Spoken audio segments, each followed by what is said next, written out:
Bonjour à tous et puis bienvenue. On va partager et échanger autour de cette thématique du médicament.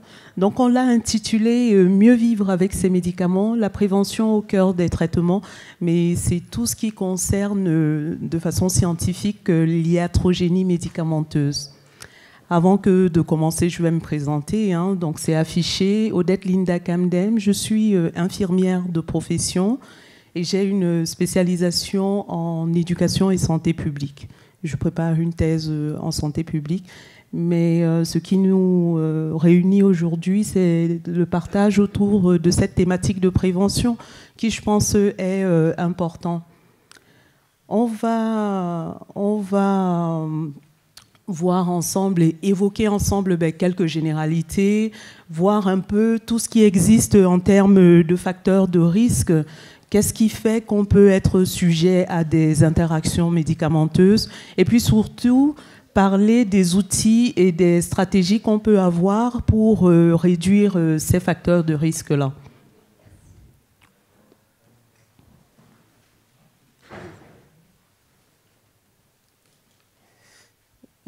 Je vais y arriver. Voilà. Donc, la première diapo, vous voyez, elle m'arrache toujours un sourire parce que je l'adore, celle-ci. Un médicament n'est pas un bonbon. Un médicament n'est pas un bonbon parce que normalement, le médicament est là pour nous aider, pour nous faire du bien et pas pour nous nuire. J'ai comme ça envie de demander, par exemple, dans la salle, qui est-ce qui, parmi nous, n'a jamais eu, ne s'est jamais autorisé à prendre un médicament sans prescription médicamenteuse? Est-ce que il y a des modèles? Voilà, j'ai l'impression que nous tous ici, on a déjà eu tendance à l'automédication. On est peut-être semblable à ce cas clinique que je vous présente, le cas de Madame S. Madame S, elle avait 72 ans, elle prenait déjà 7 médicaments par jour. Et puis un jour, une simple automédication a déclenché chez elle une insuffisance rénale. Elle s'est autorisée à prendre un anti-inflammatoire qui a interagi avec tout ce qu'elle avait déjà par ailleurs.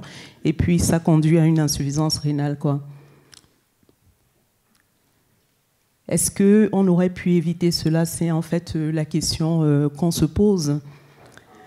Donc là, c'est le plan, voilà quelques généralités. De quoi est-ce qu'on parle quand on parle iatrogénie médicamenteuse? Ce qu'il faut faire, qui sont les acteurs, qui a un rôle finalement dans cette thématique de prévention et quels sont les outils dont on dispose pour essayer de réduire tous les facteurs de risque liés aux effets indésirables médicamenteux.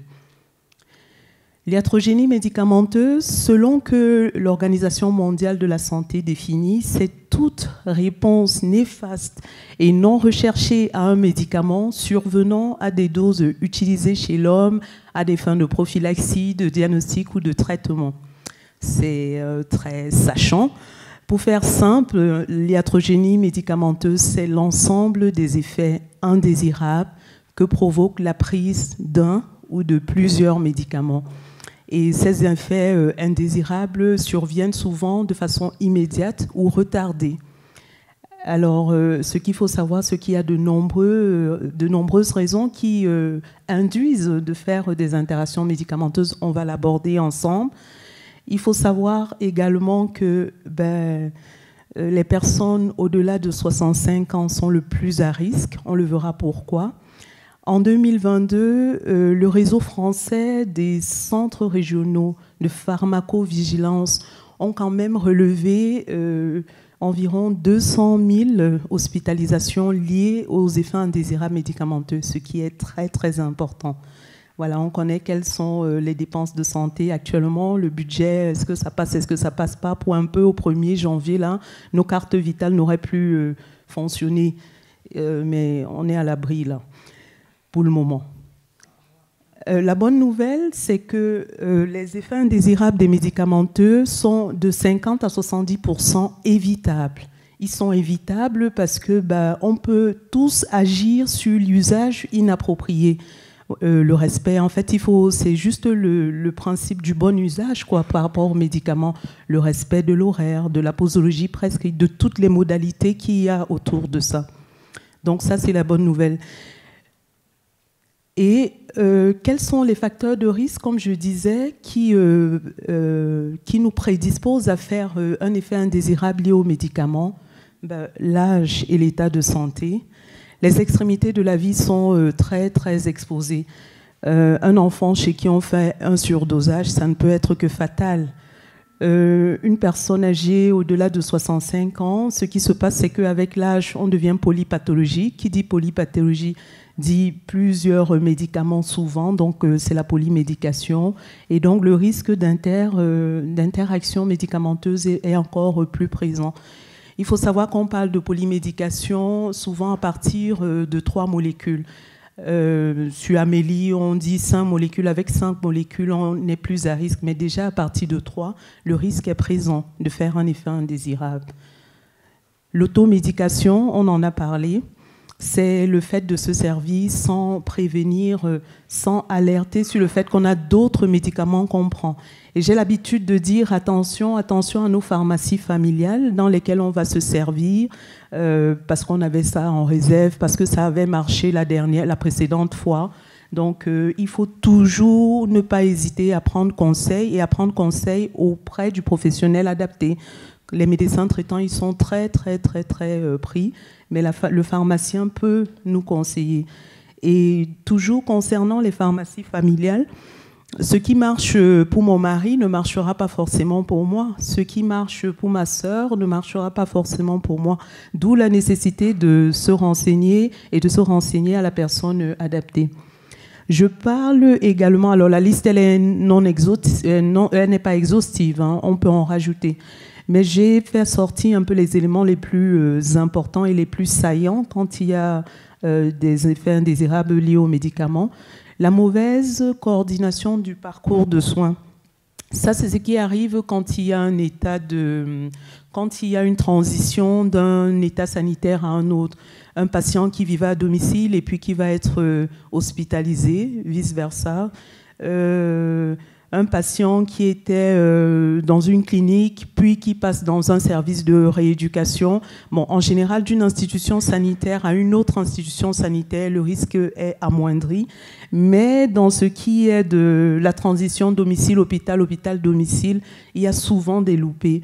Il n'y a pas de transmission, il n'y a pas communication autour de la prescription qui peut avoir changé à l'hôpital ou pas. Et ça ne nous met pas à l'abri de faire des effets indésirables liés aux médicaments. Si pendant que je discute, que j'échange avec vous, mon propos vous interroge, vous n'hésitez pas à poser des questions. Je suis ouverte à m'interrompre pour répondre. J'ai, parmi les facteurs de risque, fait ressortir également tout événement intercurrent. Alors, dans tout événement intercurrent, c'est tout ce qui arrive et qui est inhabituel. Les déplacements, je ne sais pas, lors d'un deuil, on fait un déplacement et puis on ne sait plus si on a pris sa dernière...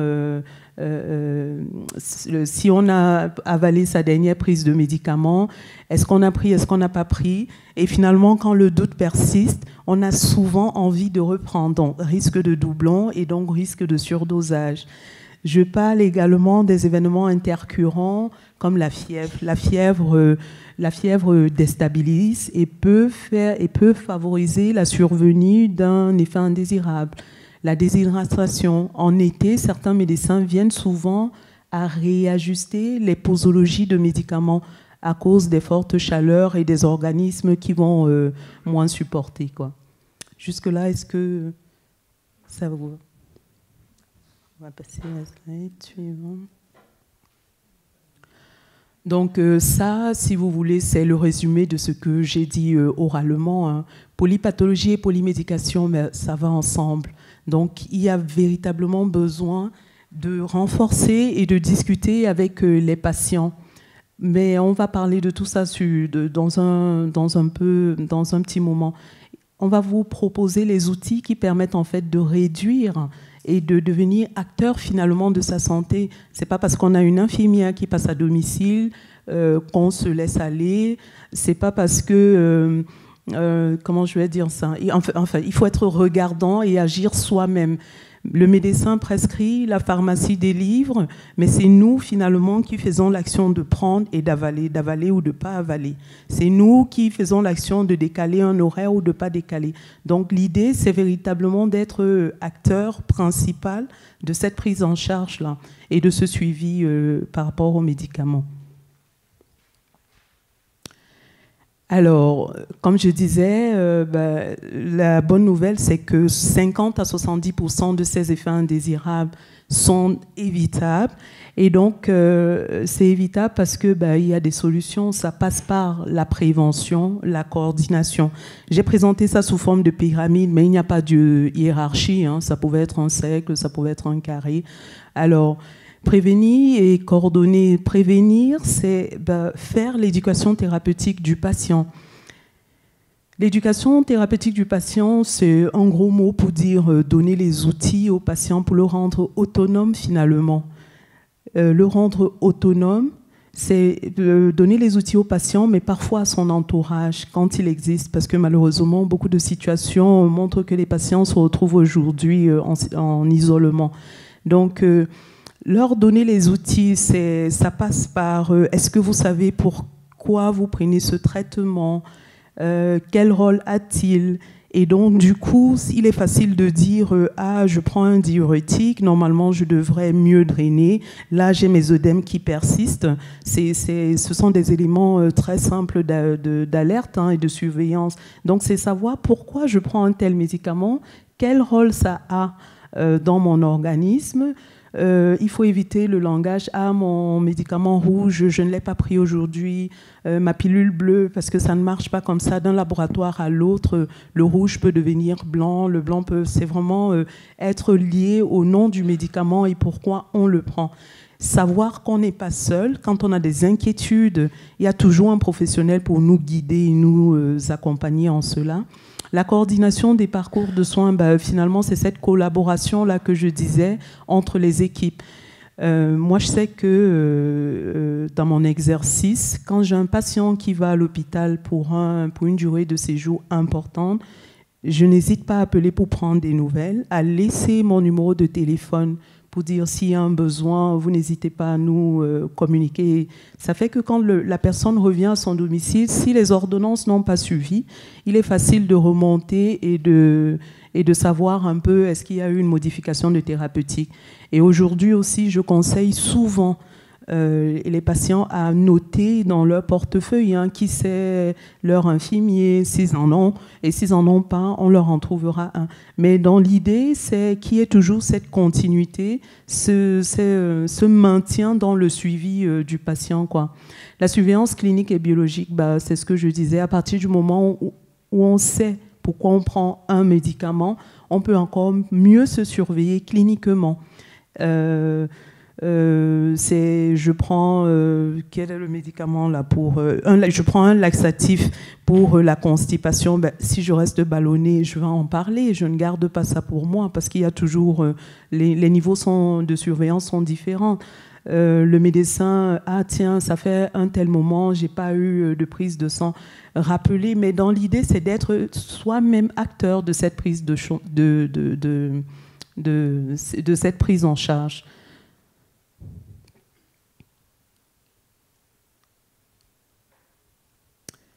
Voilà, prévention et coordination, repérer les situations à risque. Pour pouvoir repérer les situations à risque, il faut déjà avoir le bon usage du médicament.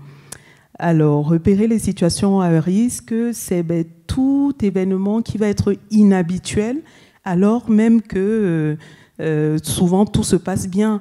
Un patient qui se met à chuter fréquemment alors que ça n'était pas le cas.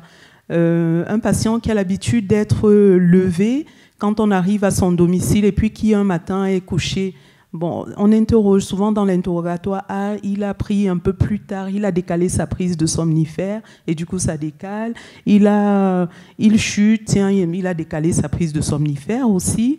Du coup c'est sur le matin quand il faudrait être éveillé qu'il a tendance à être somnolent. Rien n'est sans risque, quoi. Tout à l'heure je vais vous présenter dans les effets les plus récurrents qui peuvent survenir comme ça. Il y a la chute. il y a les vertiges, il y a les somnolences. Et en fait, c'est dans l'idée, pour repérer ça, comme je disais, il faut avoir déjà le principe du bon usage. Tout ce qui arrive n'est pas forcément associé à une mauvaise prise de médicaments, mais être éveillé au fait que ça pourrait venir de là. Donc, c'est d'identifier toutes les situations à risque et mettre les alertes. On a repéré, on ne garde pas ça pour soi. On informe le professionnel référent. Si le médecin n'est pas disponible, on va à sa pharmacie. Et je recommande d'ailleurs à cet effet d'avoir une pharmacie référente qui nous connaît, qui connaît nos habitudes du point de vue médicaments. Si le pharmacien n'est pas disponible, parce que ça peut arriver un dimanche, il faut savoir que le 15 est là pour, en support au bout du fil. Alors, il ne faut pas appeler pour tout et n'importe quoi, mais en bout du fil, quand on ne sait pas ce qu'on doit faire, on a toujours un médecin conseil pour nous orienter un peu en attendant le jour ouvré du lundi, quoi. Donc, promouvoir la coordination pluridisciplinaire, ça c'est vraiment pour nous les professionnels, c'est communiquer, collaborer, l'infirmier, vraiment une communication interprofessionnelle, mais une communication intraprofessionnelle aussi, d'infirmier à infirmier, d'infirmier à médecin, médecin à pharmacien, tout ça, ça peut se faire. Et donc du coup, toute cette collaboration, tout ce parcours va permettre, tiens, là, j'ai pas eu de surveillance en lien avec telle thérapeutique. L'infirmière va remonter au médecin. J'ai pas eu telle autre surveillance. Vous-même, vous remontez au médecin et au moins, il adapte le suivi, quoi. Pardon. Donc, dans cette collaboration, dans ce traitement, dans cette prise en charge, chacun de nous a un rôle à jouer. Alors, j'ai fait apparaître le médecin parce que c'est lui qui prescrit. Aujourd'hui, la tendance aux prescriptions manuscrites, on a laissé un peu ça de côté parce qu'elles étaient énormément facteurs d'erreur, quoi, source d'erreur. On ne sait pas s'il a écrit un comprimé ou un demi-comprimé. Les écritures des médecins, je n'apprends rien à personne là-dessus. Elles sont souvent très illisibles, quoi. Et donc, du coup, aujourd'hui, ils ont énormément de logiciels pour leur permettre de limiter ces erreurs de prescription. Le pharmacien, alors, que je reviens dessus, c'est vraiment un outil que d'avoir une pharmacie référente, parce que celle-là, elle arrive à repérer s'il y a eu des modifications. Dans notre pharmacie référente, il faut savoir, je l'ai surligné, on peut se faire ouvrir un dossier pharmaceutique ou un bilan, ou alors prendre une consultation pour avoir un bilan de médication. Le bilan de médication, c'est le pharmacien qui le fait. En fait, vous lui apportez un jour toutes vos ordonnances, il fait le point avec vous de vos ordonnances et puis il vous explique, il vous redonne l'information là-dessus, il vous explique ce qui peut interagir, il arrive à repérer justement s'il y a des doublons. On conseille également aux gens de ravitailler, par exemple, l'outil Mon Espace de Santé. Avant, ça s'appelait le dossier médical partagé. Il ne faut pas hésiter à le nourrir. C'est nous qui le nourrissons. Donc, il ne faut pas hésiter à rentrer dessus. Les spécialistes qu'on voit, cardiologues, endocrinologues, et ça permet en fait de communier et puis de conjuguer toutes les prescriptions qu'on a, quoi, et d'éviter que le psychiatre fasse sa prescription, puis que ce soit redonné à côté par le médecin rhumatologue. Ça me fait penser comme ça au paracétamol. Très souvent, chaque traitant arrive à prescrire facilement ça. Ah, docteur, j'ai souvent des douleurs, le rhumatologue va le prescrire, le cardiologue va le prescrire, et on se retrouve à avoir plusieurs fois comme ça la même molécule. Donc, le pharmacien a son rôle.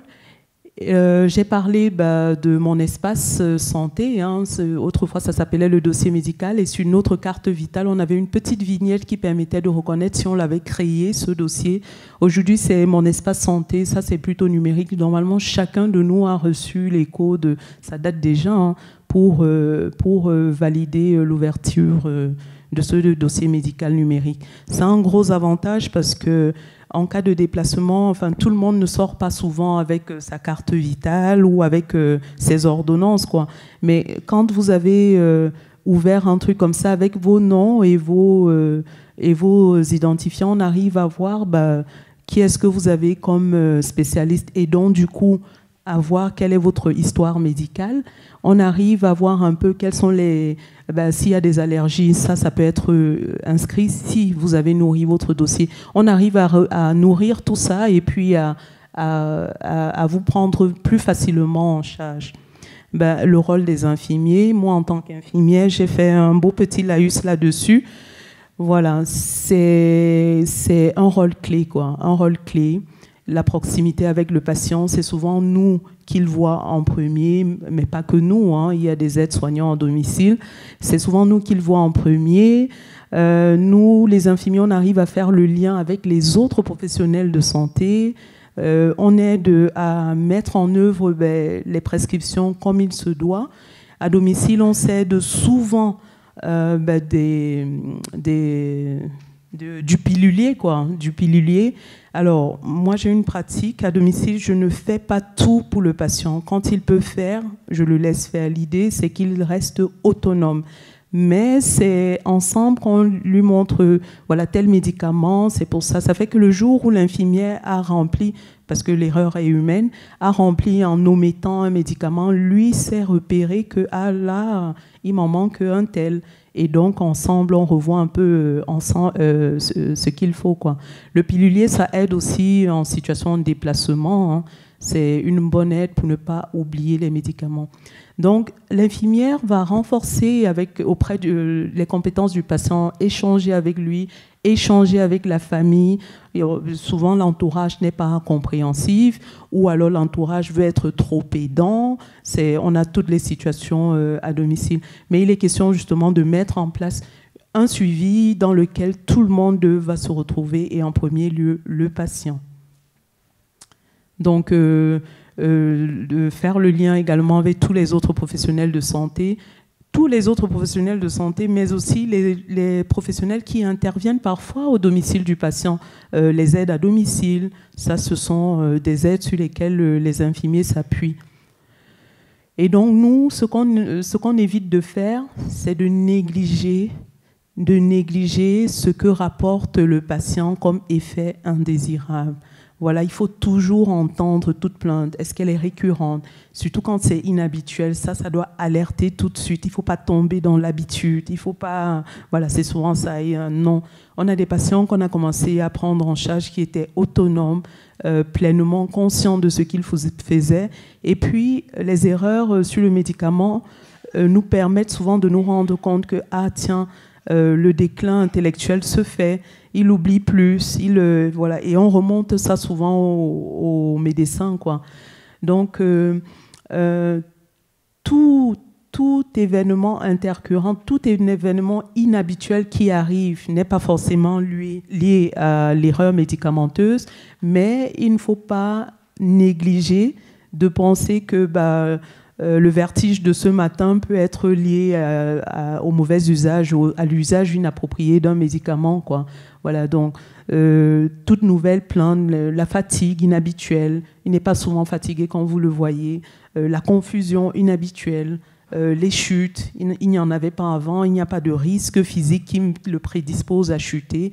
Voilà, il faut y penser. Et la concertation avec les autres professionnels, ça j'en ai parlé.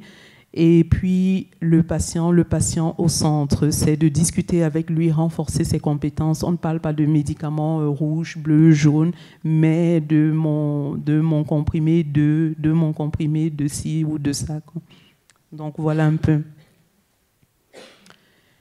Ensuite, concrètement, voilà, j'ai posé ces généralités. Je vais vous parler un peu de comment ça se passe. Moi, je fais pas mal d'ateliers auprès de personnes d'un certain âge, à partir de 65 ans, pour les sensibiliser justement à cette thématique des effets indésirables liés aux médicaments. Et donc, les ateliers, en général, c'est organisé par des associations ou bien par les communes. on se retrouve de 8 à 10 personnes. Et là, après un tour de salle, chacun fait ressortir un peu les attentes qu'il a de l'atelier, quoi. Et en général, j'ai pu me rendre compte, il y a qui sont venus là, c'est de la découverte, et il y a des thématiques très très récurrentes qui reviennent, les médicaments et puis les génériques, les médicaments et l'alimentation. Donc on va échanger et discuter. Voilà, on pose la question, on réagit. Je rappelle toujours que je ne suis pas médecin, je ne suis pas pharmacienne, mais j'ai déjà une expérience de terrain qui me donne, et puis des connaissances en tant qu'infirmière, qui me donnent de pouvoir réagir et rebondir quand il y a un souci, quoi. Après, comme je dis, l'instance de la collaboration, la notion de collaboration fait qu'on arrive à dire aujourd'hui, on va passer le coup de fil et puis on vous apportera la réponse. Donc c'est un peu comme ça que ça se passe. Donc voilà. Chez les personnes âgées, savoir que c'est quelque chose de très, très, très, très présent, le risque d'interaction médicamenteuse, et on peut les éviter. C'est la première cause d'hospitalisation, finalement, chez les personnes âgées, quoi. Donc, l'une des thématiques, comme je disais, qui revient souvent, c'est l'usage du générique. Ça soulève énormément, ça suscite beaucoup de questions. Il y en a qui ne veulent pas en entendre parler. Oui, ça n'agit pas comme un tel médicament que je prenais. Mais moi, je suis pro-générique. C'est d'une sécurité énorme. Là, par exemple, c'est l'hiver, et avec l'hiver, les maux d'hiver comme la grippe, la gastro. Si je prends l'exemple de la grippe, avant, on pouvait avoir accès en vente libre de certains médicaments pour le rhume, comme Humex, Actifed, je pense que vous en avez, Dolirum, voilà. Ces médicaments-là, l'Actifed, par exemple, c'est une association de médicaments. Dans l'Actifed, c'est le paracétamol plus une molécule, je ne vais pas donner son nom, qui permet d'éviter de trop éternuer. Donc, ça s'appelle Actifed, mais dans le générique, on voit apparaître paracétamol. Sauf que souvent, les personnes à domicile, pour d'autres raisons, prennent déjà le paracétamol. Elles vont se ravitailler en pharmacie sans signaler qu'elles ont déjà un usage habituel du paracétamol. Et donc, c'est comme ça que facilement, on se retrouve avec le risque de surdosage et puis d'erreur, quoi. Mais heureusement, je pense que c'est depuis hier, on a interdit la vente libre de ces médicaments. C'est des médicaments, si vraiment vous en avez besoin, il vous faudra présenter une ordonnance maintenant. Donc, c'est le cas le paracétamol. Il y en a qui vont vous dire « Ah non, non, non, moi je prends habituellement le Doliprane, je ne prends que l'Efferalgan, je prends que le Dafalgan. Non, l'Efferalgan n'agit pas sur moi. » Et pourtant, tout ça, c'est le paracétamol.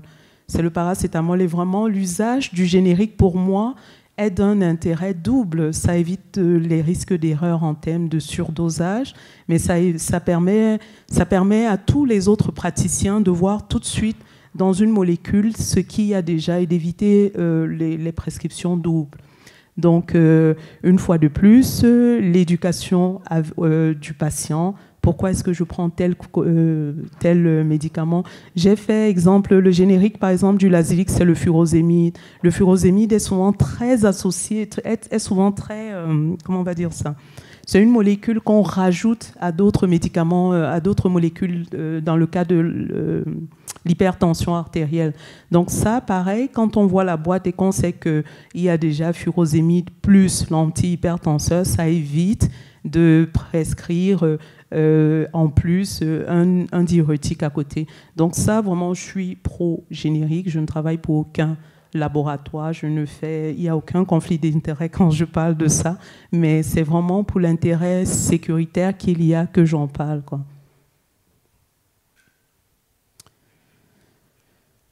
Voilà, donc on rappelle, mais bien sûr que le médicament, c'est cette molécule-là qui permet de prévenir, mais de guérir aussi. Prévention, le vaccin est un médicament, les comprimés classiques, c'est un médicament, les thérapies géniques qu'on a aujourd'hui, ce sont des médicaments. Et les médicaments peuvent avoir plusieurs formes. C'est ce que j'ai écrit galénique, mais c'est forme galénique. Voilà, un patch, un collier, une pommade, c'est un médicament. Et donc, quand on dit instiller une goutte dans l'œil, c'est une goutte. J'ai une patiente comme ça qui avait été opérée qui avait été opérée, c'était pas la cataracte, j'oublie. Elle aimait bien qu'on presse tout le tube. Je dis, ben non.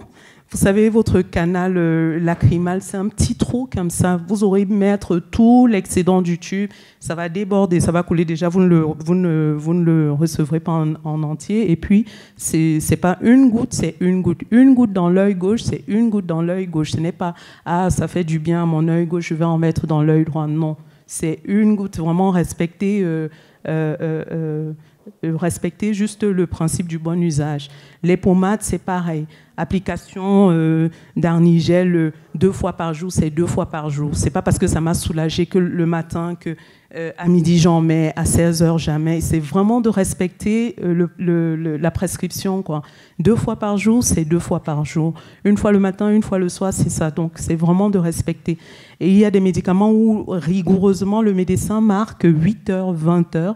Ben 8h, c'est 8h et 20h, c'est 20h. C'est pas, ah, je vais décaler mon 20h à 22h, parce que non, il y a déjà la durée entre les deux prises qu'il faut respecter. C'est énormément de facteurs sur lesquels il faut agir, quoi. Et quand on n'est pas en accord avec une forme, il ne faut pas hésiter à remonter à son médecin, parce que, comme je dis, il y a des substituts. Parfois on a peine à avaler les comprimés parce que c'est gros, voilà. Soit on va nous donner des comprimés sécables qu'on peut diviser, soit on va nous donner la forme en poudre qu'on peut diluer, mais en tout cas il y a toujours le moyen de trouver la forme galénique qui sera adaptée à nos comportements et finalement qui va permettre qu'on adhère à notre traitement. N'arrêtez jamais tout seul dans votre coin la prise d'un médicament sans dire. Il faut faire remonter, dire au médecin pourquoi ce médicament-là ne nous convient pas. Il y a toujours des façons de trouver le substitut. Voilà, donc ça, on en a parlé. L'usage d'un médicament, c'est pas anodin. Donc il y a des usages inappropriés parce que par excès, parce que de façon inadaptée, parce que en sous-excès. Ah non, souvent par nous-mêmes on décide que oh, j'ai déjà trop de médicaments, je ne prends pas ça. Mais je veux dire, quand on a prescrit, c'est vraiment qu'il y avait une indication. Et donc, on n'arrête pas tout seul comme ça une prise de médicament.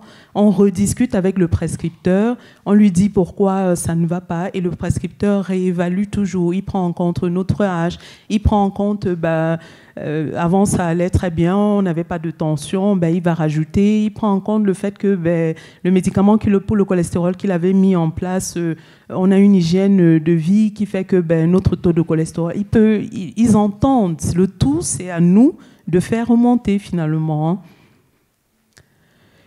Oui, une petite diapo comme ça sur médicaments et alimentation, parce que il faut pas hésiter quand on va à la pharmacie à demander. Ils sont là pour nous apporter le conseil. Est-ce qu'il y a des précautions particulières? Ça passe par une question. Est-ce qu'il y a des précautions particulières avec tel médicament? Et ça, ils vous le disent.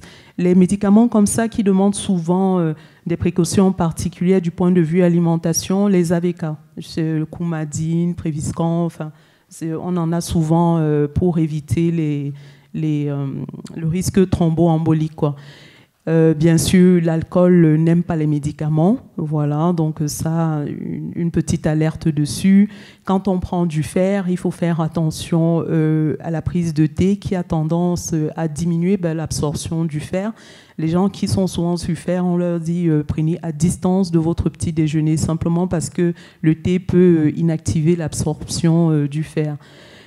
Et puis, qu'est-ce qui revient souvent? Oui, la réglisse. La réglisse, ça, c'est un médicament, c'est un aliment qui est riche c'est riche en hypertenseurs. Et donc, attention à se soigner de l'hypertension artérielle et puis d'absorber de la réglisse à côté. Ce sera un peu faire comme +1, -1, quoi. Alors, c'est pas parce que rien n'est proscrit hein, dans le cadre de l'alimentation. Aujourd'hui, il n'y a plus de régime strictement sans sel, strictement sans... Voilà, c'est vraiment d'avoir la consommation appropriée, adaptée, les quantités qu'il faut. L'AVK, par exemple, et les aliments riches en vitamine K, les aliments riches en vitamine K, c'est tout ce qui est chou et puis les cousins, là, le brocoli, le chou-fleur. On peut en manger, mais c'est d'éviter, si on avait une consommation très fréquente dans la semaine, c'est de la réduire à 1 fois semaine, 2 fois semaine. C'est vraiment tout d'être dans l'équilibre et de ne pas se retrouver frustré dans cette gestion-là de ces médicaments.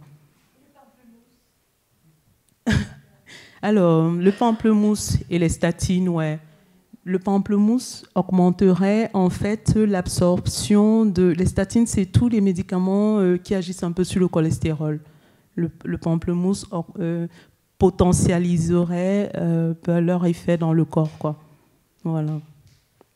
C'est pas une prise, c'est pas au cours d'un repas en consommant son pamplemousse qu'on va déséquilibrer son traitement, mais le tout, c'est de se dire que si le pamplemousse était notre fruit préféré, on va éviter de le consommer justement fréquemment au risque de déséquilibrer ça. Donc les signaux d'alerte, ma foi, je vous les ai donnés, c'est reconnaître les vertiges, les saignements, les malaises, la confusion, les réactions cutanées. Mais je dis bien que pour repérer que c'est un signal d'alerte, pour repérer que c'est lié à la prise de médicaments qu'on a fait, il faut déjà avoir le principe du bon usage. Voilà, il faut être certain que j'avais pris mon médicament à 8 heures, comme ça m'avait été dit. Je le prends souvent à 8 heures, il n'y a rien. Et puis ce matin, il est apparu telle réaction cutanée, tel trouble digestif. Voilà, c'est toujours de rapporter et de ne pas banaliser. Les effets indésirables, en général, il ne faut pas hésiter à rapporter ça à la pharmacie parce qu'elle recueille, les pharmacies, nos pharmaciens, recueillent un peu et recensent l'ensemble des effets indésirables rapportés par les patients. Il faut savoir que les ordonnances sont constituées par tout ce que les patients rapportent. Et d'ailleurs, en parlant d'ordonnance, j'attire l'attention sur le savoir lire une ordonnance. C'est pas parce qu'il est marqué possibilité d'avoir des céphalées, de ceci, qu'on le fera. C'est pas parce qu'il apparaît dans les effets indésirables. C'est des effets indésirables possibles, mais c'est pas parce que c'est marqué qu'on le fera, quoi. Voilà, donc en gros, s'il y a quelque chose à retenir, c'est d'être acteur de sa santé. Voilà. Aujourd'hui, on a les outils, on a la façon de pouvoir faire, il faut discuter. Et après, je sais qu'il y a des personnes qui sont complètement dépendantes et pour qui on fait tout. Mais quand il y a un souci, c'est repérer et donner l'alerte aux professionnels adaptés. Est-ce que ma voisine de chambre, c'est la ressource adaptée? Je ne pense pas. Est-ce que mon enfant peut être de bons conseils, mais s'il n'est pas médecin, je ne pense pas que ce soit la ressource adaptée. C'est un peu ça, quoi. Donc, faire remonter aux professionnels de santé qu'ils font. Voilà, moi j'ai marqué ça, hein, c'est une diapo propre, hein, les éléments de suivi, l'intérêt du nom générique, vraiment je trouve que c'est sécuritaire. Éviter toutes les situations à risque, c'est les automédications. Il faut toujours se faire accompagner. À la pharmacie, il n'est pas interdit de prendre les médicaments en vente libre, mais il faut rapporter déjà ce qu'on prend habituellement, en parler de ce qu'on a déjà sur nos ordonnances classiques. D'où l'idée d'avoir une pharmacie référente, parce que même si on n'est pas allé se ravitailler avec son ordonnance, ils savent voir Madame S, non, ce médicament ne vous conviendra pas parce que vous prenez déjà ça, ou alors attention, vous avez déjà ceci dans votre traitement habituel et ça ne va pas, quoi. L'intérêt de réévaluer le traitement. Pourquoi il faut alerter? Parce que voilà, il y a cette notion d'âge, par exemple. On prend de l'âge, le comprimé entier qu'on pouvait prendre il y a 5 ans peut se retrouver un peu trop important pour nous. Donc le médecin va décider de passer à une moitié de comprimé. Mais tout ça, ça passe par une évaluation clinique et biologique. Il nous connaît, il connaît les maladies qu'on va présenter et puis il va adapter finalement au bilan biologique et puis au suivi clinique qu'il fait de nous. Voilà, comment gérer les effets indésirables. Commencer par bien respecter sa prise de médicaments, respecter les horaires, respecter les modalités de prise, c'est ce que je disais. Un comprimé le matin, c'est un comprimé le matin. C'est pas, je déplace mon comprimé du matin à midi. Non, parce que ça agit et puis ça décale les autres prises. Et ça, voilà quoi. Et puis, il faut savoir qu'en général, nous, on conseille, quand il y a une prise de médicament qui a été omise, il ne faut pas, comment on veut dire, on ne rattrape pas une prise de médicament omise. Si le traitement du matin, on ne l'a pas pris, il faut laisser tomber, ça dépend. De 8h à 10h, on peut encore. Mais à 14h, on ne se souvient pas d'un coup qu'on n'a pas pris son traitement le matin et on essaye de le prendre. Non, on laisse et le lendemain matin, on reprend convenablement l'habitude comme il se devait. Voilà les professionnels adaptés. Je refais cette diapositive. Les médecins, les pharmaciens, les infirmiers. Dans certains centres ruraux, il y a les centres d'examen de santé ou bien tous les autres dispositifs d'aide et de coordination qu'il y a, quoi. Il ne faut pas hésiter à véritablement... Et puis j'ai parlé du 15 tout à l'heure. C'est une ressource qu'on a aussi. La Haute Autorité de Santé a établi un outil qui permet de repérer est-ce qu'on peut être une personne à risque ou pas. Et vous allez voir que ça va très vite parce qu'il suffit par exemple de répondre oui à une de ces questions pour être à risque. Donc, être à risque, un patient qui a déjà au moins 2 maladies chroniques, c'est être, par exemple, avoir un problème cardiovasculaire, un problème de tension, voilà, 2 maladies chroniques évolutive. Il faut avoir au moins 10 prises de médicaments, mais attention, 10 prises de médicaments incluant l'automédication, ça c'est un facteur de risque, ou alors 5 médicaments dont un diurétique. Quand on prend déjà un diurétique, ma foi, on est à risque, ou un anticoagulant. Donc il y a ce petit questionnaire à remplir, on peut le remplir soi et puis voir est-ce qu'on est à risque ou pas. Et si on s'estime à risque, on peut faire comme ça un bilan avec son pharmacien, voire avec son médecin, quoi. Voilà, je termine sur cette diapositive, c'est l'actualité, hein. Je ne sais pas si vous avez écouté, la Sécurité sociale a déployé ce slogan-là, le bon traitement, c'est pas forcément un médicament. J'avais commencé un peu avec un médicament, c'est pas un bonbon. Vous voyez, effectivement, le médicament n'est pas là pour nous nuire, c'est là pour nous aider. Mais je finis avec le bon traitement, c'est pas forcément un médicament. Il peut arriver qu'on rentre chez son médecin et qu'il ne fasse pas de prescription. Ça, il faut l'entendre et il faut l'accepter. Voilà, il sait pourquoi il ne fait pas de prescription. Parfois, il suffit de corriger un comportement pour que les choses rentrent dans l'ordre, quoi. Et donc, gardons à l'esprit quand même que c'est 10 000 décès par an, les effets indésirables liés aux médicaments, que ce sont des effets évitables. Et voilà, quoi, une consultation médicale ne doit pas se solder forcément par une prescription de médicaments. Et puis, merci pour votre attention. Donc, si vous avez des questions, n'hésitez pas.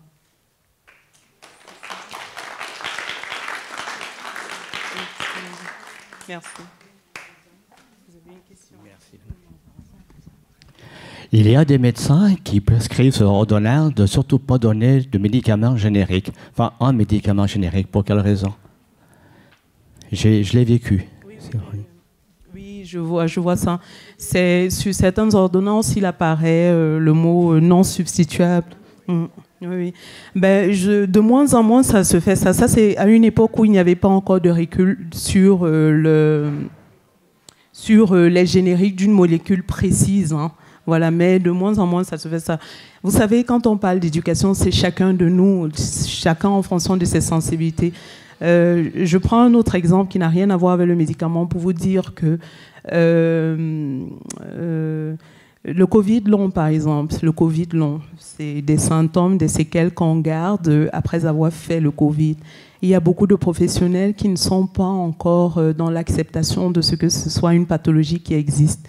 C'est comme pour dire que votre médecin, s'il n'est pas, je ne dis pas qu'il est mauvais traitant, ça c'est pas mon discours, s'il n'est pas persuadé par l'efficacité du générique, il aura tendance à marquer ça. Mais de moins en moins vraiment, ça s'est réduit. À une époque, on le voyait, mais même les pharmacies aujourd'hui ne délivrent plus du non substituable parce qu'on fait finalement avec les stocks qu'on a et puis les fabrications, quoi.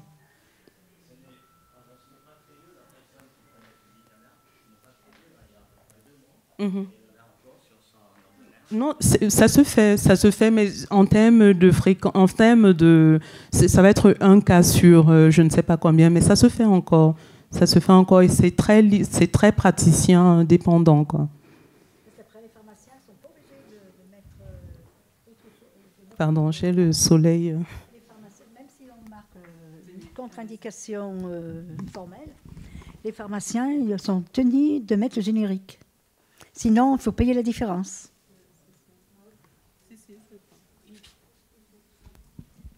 Oui, c'est ça pour l'usage des génériques, oui. Est-ce qu'il y a une autre interrogation? Si c'est tout bon, merci à tous.